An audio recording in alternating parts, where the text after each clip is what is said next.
What is up, scoundrels? It is your man Clash coming to you with a new video. This one's on the Rancor Raid, and I think we might have something that could really help the community right now. Because if you are like me and like many guilds out there, you read something in the Pit Fighter 2 description that is that for every 20% of its health lost, this unit gains 75% offense and speed stacking.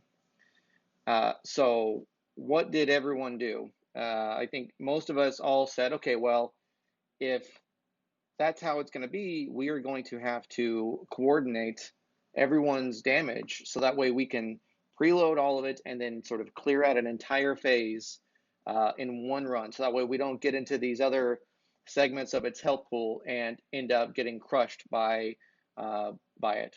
And I know that's how a lot of guilds did it. And let me tell you something, it is not easy to do, to coordinate that many people in a specific window of time to hold damage on their phone and then be in maybe Discord or some other thing like that to coordinate then releasing it all at one time, which again didn't even work for everyone. So they ended up having potentially leftover health in each phase.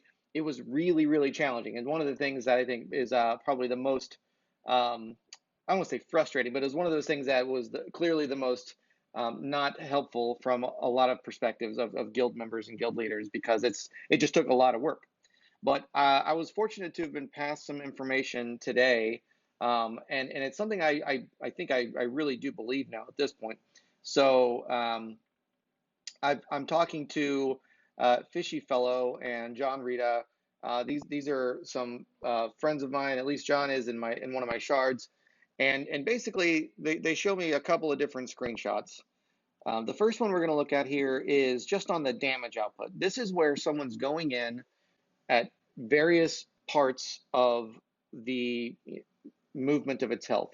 So you see the first one, they've gone in at 51%, then they go in at 34%, then they go in at what looks to be about 12%.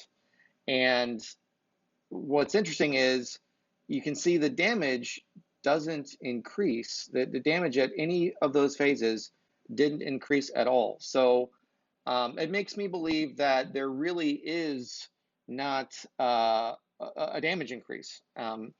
But why would that be? Well, let's take a look at this second screenshot, all right?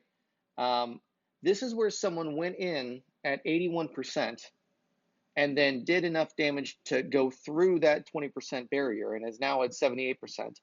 And the damage significantly ramped up, right? You can see it going from 51,000 crit to a 93,000 crit and an 84,000 crit to 170,000 crit.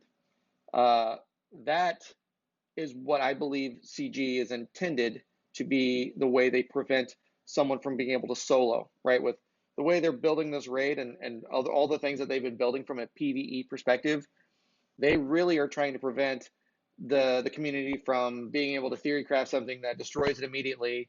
And not only that, they're trying to future proof it for when people have a lot more Relic 8s and a lot better 6A mods and things like that. So that I think is what they're doing here.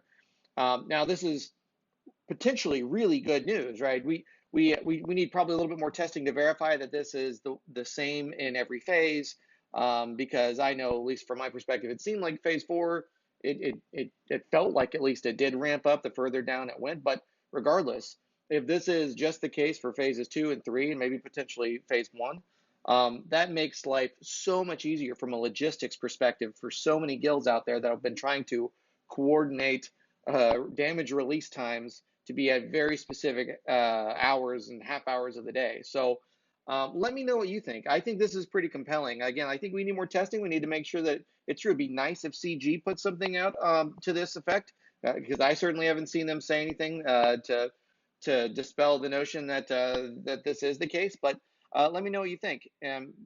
Feel free to put some comments in the comment section below.